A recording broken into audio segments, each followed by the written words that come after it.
move, and then he came prematurely to say something. Because I just don't believe he came out of a vacuum to say, you You know, know, to do you know hint what's at.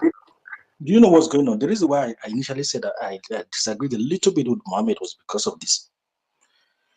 El-Rufai genuinely sees himself as a Khalifa to inherit the popular, and I cannot lie to you, El-Rufai might not be popular among the sheikhs in Arewa, but I can guarantee you that that man is capable of having, he after, what is this man, Chris Kanoman, this Kwakwanso. NNPP, after Kwankwaso, El-Rufai has the capability of having a very huge court followership.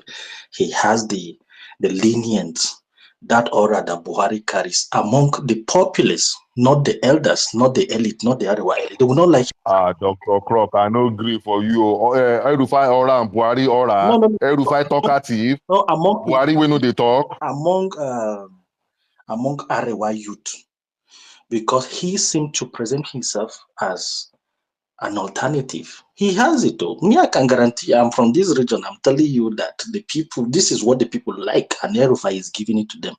The way he speaks about religion, the way he carries himself about religion, the people would naturally gravitate towards him, and that was why they gravitated towards Buhari. And I can tell you that the man can, I'm not saying Buhari aura that he doesn't speak or no. I'm talking about the religious aura, the cloud around him. He has the capacity of rallying the entire North behind him, because they see him as someone who represents their interests, but the northern elite are going to stand to fight him to stupor. I say this on this platform before he ever gave an interview, and people, I think it was Mazi platform. Mazi, if you remember this, in the morning you hosted this space, I told you that El-Rufai, it might not be Jagaban that kicked him out. I told you that it might be northern elite, and I mentioned Ganduji and Nuhu Ribadu. On that platform, people insulted me. They say, oh, what are you talking about? No. They came up with the examples. But what happened after, when he came out to give the interview? He said, these are the people behind it. You know, so I think, personally, I don't like El-Rufai. I'm telling you, I'm one of the co-founders of the Middle Belt movement.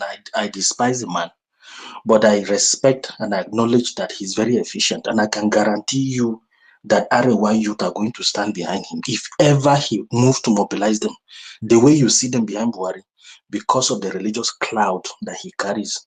That is just my perspective. So that's why I differ with Mohammed, saying that yes, he has a grandiose vision of himself, yes, but that doesn't mean that if Arewa elite reject him, the populace are going to reject him. They might a little bit follow him, but if their leaders stand strongly against him, you know, Arewa has hierarchy. Every leader that you see have their own followership. Sule Lamido that came out to speak, he has his own call. The Arewa, they listen to their leaders a lot, especially their sheikhs and their imams. So El-Rufai has his way. He can manipulate his way around with words and tell them, look, I'm interested, I'm going to fight for Islam. Before you notice, he will just ignite one antenna in their head. But the moment they hear that he's going to stand for their religion, they will forget about anything they are hearing about him, and they will join the support with him. That's just my point. Dr. Croc, I understand what you're saying. I don't think his agenda is a religious agenda. I think it's a selfish agenda. But like you said, if you see what many of the things that his followers say, they try and position this. I have my reservation about El-Rufai on personal basis, but I think he should not be underestimated. I notice a pattern that he adopts whenever he's speaking. He always makes references to Sadona.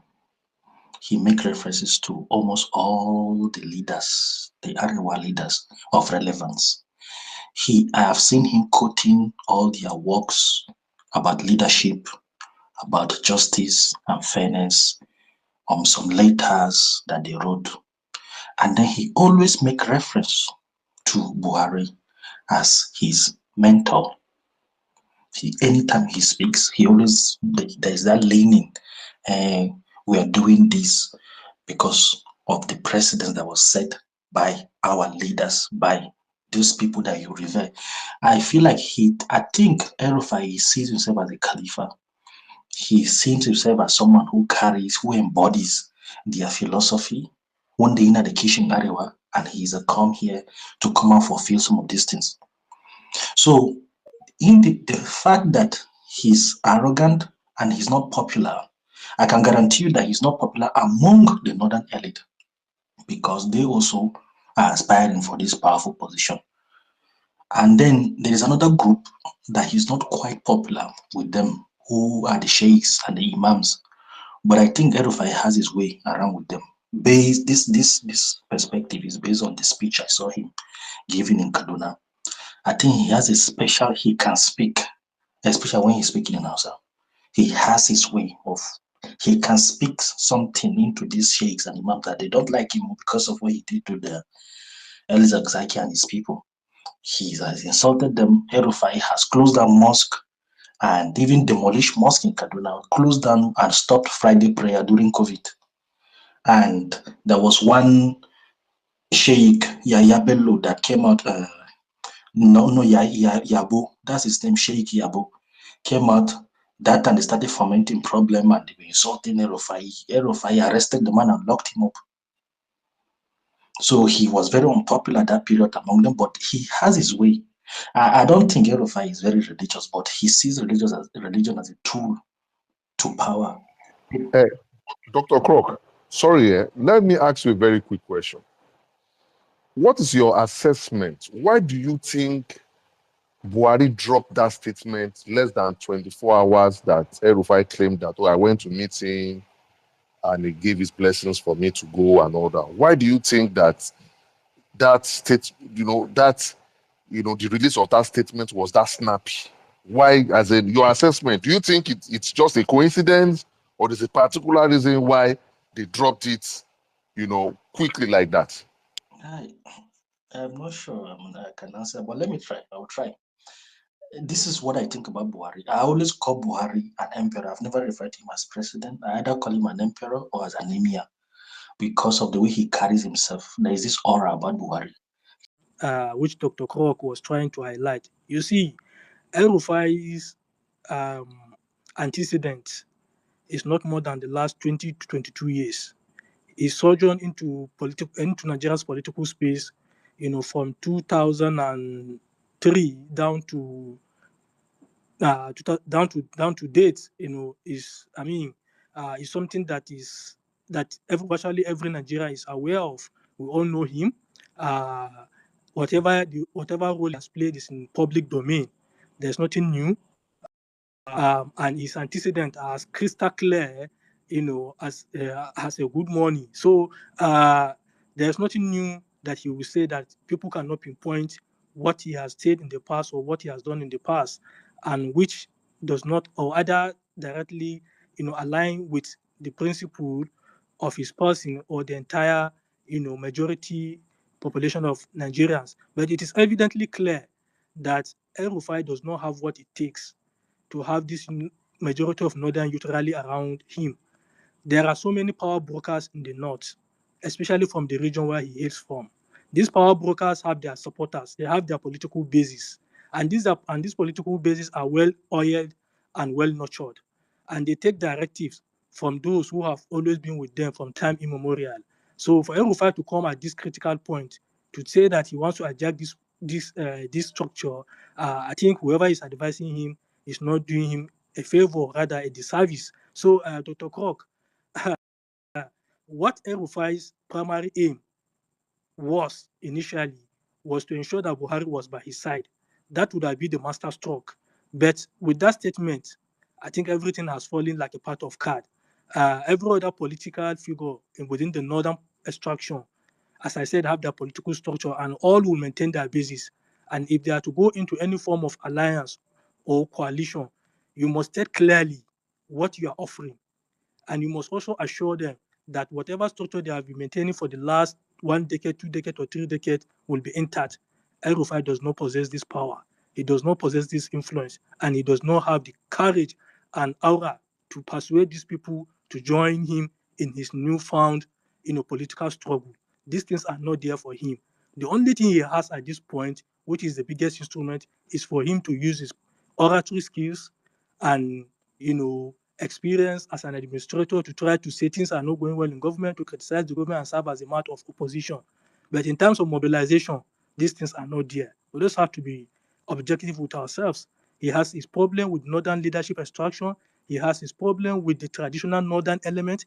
He has his problem with the traditional northern institutions like the religious and other royal institutions as well. So all over, he has so many enemies, and that was why he was seriously looking for that Buhari's endorsement to ride onto the back of, so that he can, ameliorate on that and then champion a new cause. But that is not forthcoming. It is unfortunate that he took this decision and he played out his card too early, raising their hand. Additional, I Nice. think I have to Thank take you. my I leave. think it was Daudu. Yeah, that wants to speak. That Okay, good evening. I think we are forgetting who this Kekere is. Kekere was in exile when Yaradua was president. He didn't come back because I think that was the person that had capacity to jail El-Rufai. And he ran out of the country, came back in 2012, started making all this noise. In Kaduna, he didn't have one single political followership. From the FCT, he came down to Kaduna, and we looked at him and we were like, he wasn't going to trend because there were people like Kunkui, just like Mohammed said, people that had been servicing structures, the Miragos of Kaduna, the Kaduna Mafian generals, and he rode on Buhari's back and left. I want to differ a little bit. El-Rufai's game plan is not even for 2027. El-Rufai's game plan is for 2031. If you look at the ages of all the northern elites, so to speak, I think the closest to him in age will be Kwankwaso. Sule Lamido will be 80 something. Obviously, Atiku would have been off the chart. El-Rufai coming now doesn't want to come and seize power in 2027. If Peter Obi wants the ticket in SDP or whatever coalition they are bringing or any other person, he's going to front and shout. But what he's doing at the side and what he's doing at the back is trying to become the strongest northern elite. By the time he uses council culture to counsel everybody, their wokeness, he allows them goof. Excuse me. If Barry is alive, he'll be at what age? Almost 90. Tinubu leaving would have already gone. So obviously power is coming back to the north. So what he's trying to strategically position himself is to have 6 years of game plan. 2 years doing strategic opposition. Sule Lamido of the House of Cards. In the House of Cards, there is Sule Lamido. Sule Lamido is a direct descendant of Atiku. They've been playing the game for as long as they knew each other. And Atiku now will be like, okay, Oga, don't run. Come and be the godfather of the SDP. Okay, you're not in SDP. You want to remain in PDP and every other thing. He knows Wike is not going to go down without a fight. So PDP will cancel each other. So which party, so to speak, as we stand today, has no baggage rather, stroke garbage? It's like the SDP. Now, one thing that everybody's forgetting with this SDP is, for me, I think it's even a strategic move. Anybody that sees to speak would remember SDP progress, would remember action, would remember MQ and every other thing. And he'd be like, he's in the SDP. So to gather the couple of votes he needs from the southwest or he needs from the south-south or the southeast would come naturally to him. And if he goes and maybe, let's say, projects the fight and says that, okay, he was part of those that brought Peter Obi because Labour, there are statements he has made already, which he's saying and pointing fingers at this incumbent, which is the Jagaban of the universe. And I would still take us a little bit backwards, maybe like a month ago when IBB launched this book. IBB said, I've given you your blessings. The same El-Rufai has married from the IBB's house through Bello, his first son. Though they are divorced, but there's an issue. There is a child from it. So there's still a blood tie. So all those northern elites, the Ali Gussos and everybody would already be so old that nobody is going to be ready to come out and campaign and give anything a fight anymore. So the only person that's going to be standing in the way is who are the people, the Sheikh Sanis. Those are his age mates, those are his calibers, the Nuri Badu, who is the NSA. And by the time he has already heaped so much debt on Nuri Badu will not even have an ambition to be able to fly then. because he'll be seen as somebody that is in government and the president just wants to give him a succession plan. So he's aiming at the hearts of all these guys, shooting the arrow at their knees at the moment. He's not even ready to become. If you give El-Rufai a VP ticket for 2027, trust me, he's not even going to run for it, because he's going to want to tell you that he's standing on principles, he's standing on his values and everything. He just wants to be the bandwagon. So he's going to be part of the people that is going to pull the whole of the fire, cry wolf, and by the time Jagaban is going, and there are people that have that strategically. There's somebody that I would speak to you guys about, which we might be forgetting in a little bit of a hurry, who is very, very strategic, but at the same time, at this moment as we speak, is very, very, very quiet. His name is Sali Lukman. I'm sure the progressives know him, the former progressive chairman of the Progressive Governors Forum, Director General Sali Lukman. He became Deputy National Chairman. He shouted to the high heavens. That's how Abdullah Adamu left the party. He made them expel the Omishore. Those were the same guys. And when Ganduje was coming, he was crying foul and crying wolf. That crying wolf was for them not to do Ganduje. And when they saw that, okay, Ganduje was going to come, no matter whose ox is God, he resigned. He has been quiet. Those guys are very, very, very strategic. I'm not pro El-Rufai, but for us to stop this guy, I think those of us on these spaces are going to be the next set of guys in the next generations that are going to grow. We'll need to begin to form our own coalition outside of these elites. Because the truth about it is that whether we like it or not, we've seen a Buhari contested thrice. El-Rufai has learned from that. Buhari contested 3-4 times before he became president. Atiku has contested 3-4 times. So he knows that you don't just come and run once and become president in Nigeria. So he doesn't want to make the same mistakes that all these old men have made. He wants to start planning on a different strata. How many Gen Zs are going to remember how democracy started?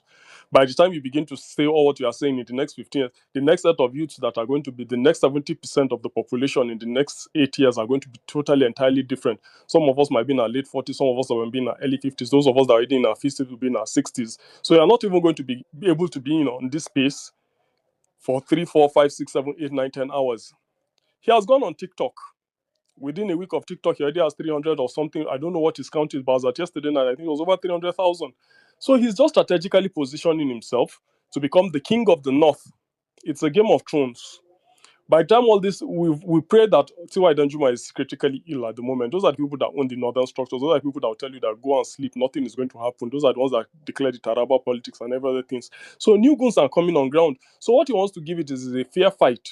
That he has already shouted at the elders. He has already made all those things he was saying when he was saying it. He wasn't saying it because he didn't know that they are going to draw their own blood. Do you know when he categorically said that no longer elders here? He knew the people he was talking directly to, and he has seen it. If God should spare their lives and everything, he will be how old?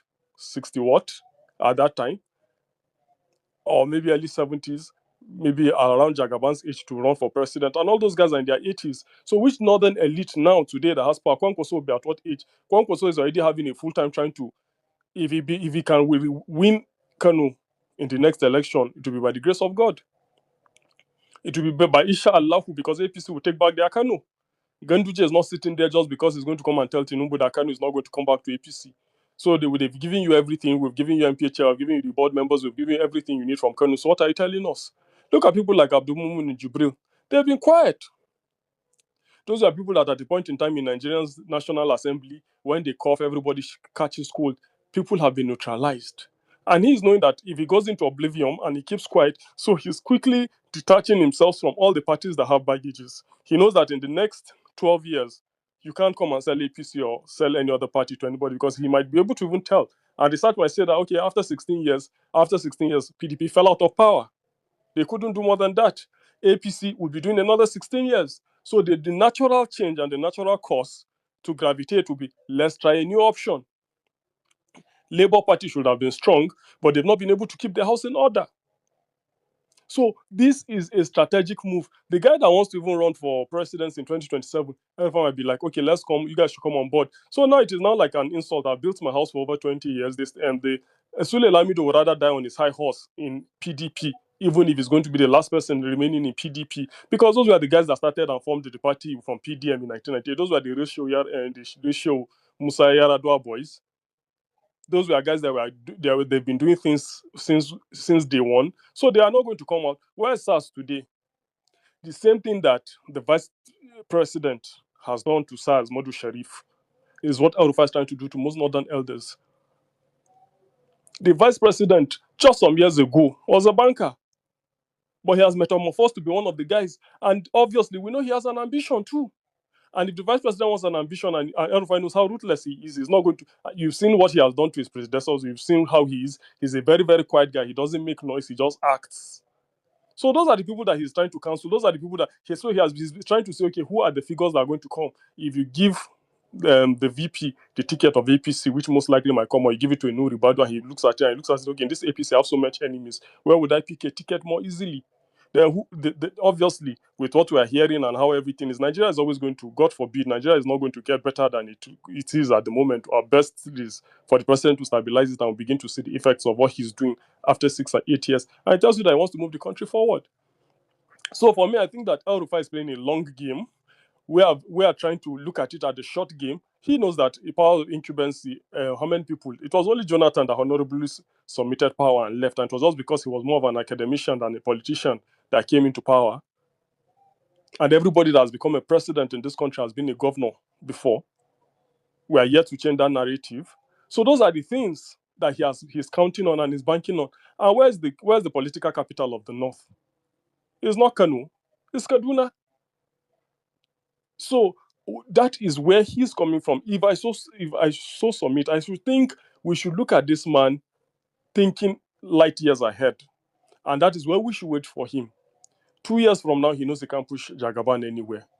2 years from now, is it like a state like mine that has 2 ministers already from the North Central that will say, is it Niger State that you don't deliver for Jagaban?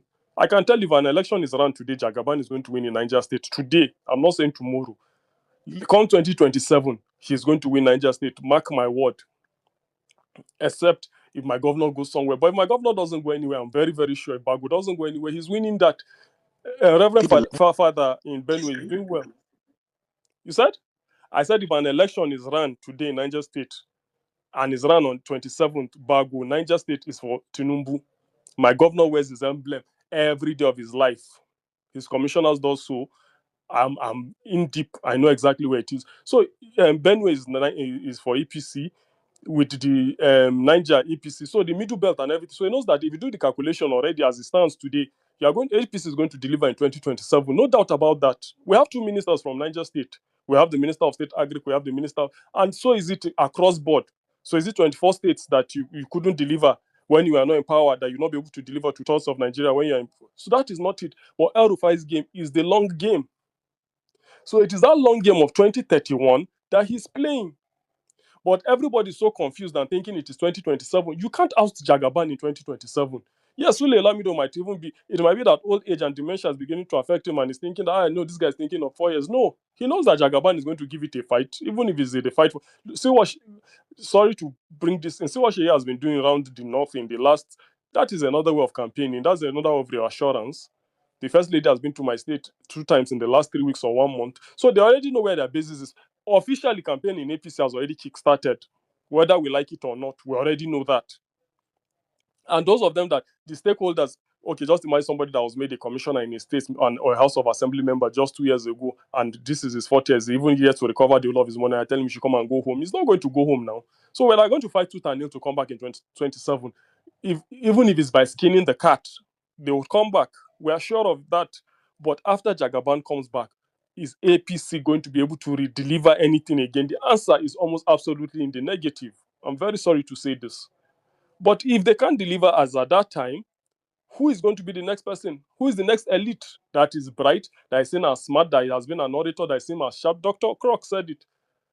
And when the time comes that he needs to tell the North what he needs to tell us, he will tell us. And they will all move. The so-called shites that he crushed and everything, these are his closest friends. And if we want to take a cue of laws of power, he has crushed everybody that might be an opposition to him. Today, Sheikh Sani can open his mouth and speak. After I crushed him and removed him from the Senate, could he say anything for the next 4 years? The same governor that we are speaking about today, when the time comes, they are going to realign. He made him a special assistant when he was minister. He was the one that gave him all his leap jumps in this life. And today he's But sorry, now that you've been going on, and I just because you've been going on, there are many things I want to ask, and it's like I might start to forget because you move okay. from No, one please, thing to the please other. continue. Please, you Yes, can. I'm even wondering, El-Rufai, all this I understand. Look, to be honest, I always knew that this is the long game because nobody is going to elect a new Southern candidate that is going to go for 8 years. I don't think that that's his game plan. Even if they fly I think that the Obi kite is like an attempt to absorb the Obi supporters, right? To show that we supported Obi in 2027, but in 2031 it's the turn of the North, so you have to reciprocate, kind of thing. But so far so good. He seems to be going it alone, right? And I'm wondering that these are the questions. Is it possible for him to go it alone? That's one. Because I have three questions. And two, you are talking about baggage, all these other parties. But what about El-Rufai's own baggage? That's two. Then three, if he's playing the long game for 2031 and he's playing this regional card, right? Is he not going to isolate himself from other regions? the truth about it is that once it's the north-south in Nigeria 8 years ago, if they've told you that a Muslim ticket will fly, if that kite has been told that it will fly, would you accept? El-Rufai was one of those people that made that kite fly. Ask insiders in the APC. He was the one that said he tried it in Kaduna and it worked and nothing happened. And the biggest pill that the Southern Kaduna guys have had to swallow since the creation of this state in 1967 has been that there has been no time that there has been a governor and a deputy governor not being a Christian. He took Bantex, he dropped Bantex, he brought a female. The woman he brought wasn't even a politician. The current deputy governor of Kaduna wasn't a politician when he brought her. And he flew their kite intentionally in 2019. In that same 2019, he was sure to know that he had external forces fighting him. He knew that Khan was against him. So he knows that once the North has chosen to go their own way, the South is just going to conform. And it was just the same way that the South gave us Jagaban. The North had no choice than to go with Jagaban. And he has been long. Now, the political elites, let me give you a scenario. People he feels that he wants to touch down with, he has touched down with them. I'll give you an instance. If you check, he has been to Niger State more than thrice. Coming to Niger State did not mean that he was coming to see the governor Bago, but the government house is a place that you can't come and get out of the place without getting visibility. Or who has he gone to see? The two generals on the hill. This country, the little I know about this country is that this country is held by a cabal. That thing called the cabal is not a lie. So once those cabal chooses to call everybody in order, they're just reading their soldiers. This is who you guys are flying. This is the kite you are flying. Enough of all this nonsense. And all of these men are already tired at which the state at which the country is. When IBB was referring to Jagaban, he said that you are the Jagaban of the universe, not Jagaban of Borku. He knows where he got his title from. So you are the Jagaban of the universe. I give you my blessings. Meaning 2027, don't have any fear. It is a closed deal. Go and run. But in 2031, he has been the one that is manipulating. Now, all these other people already have their baggages with all these old men too. Atiku, they've given Tambol a ticket ahead of Atiku from the north before. Hope you have not forgotten the 2011 negotiation when they went to do that meeting in Mina. So this is not what he's trying to do. Is those that are his age mates, he's trying to oust all of them in the gameplay. Which ex-governor of 2023 in the north is shouting as high as to the high heavens as he's shouting at the moment? None of them. So that is where I get to fear this Kekere, this short man, this midget.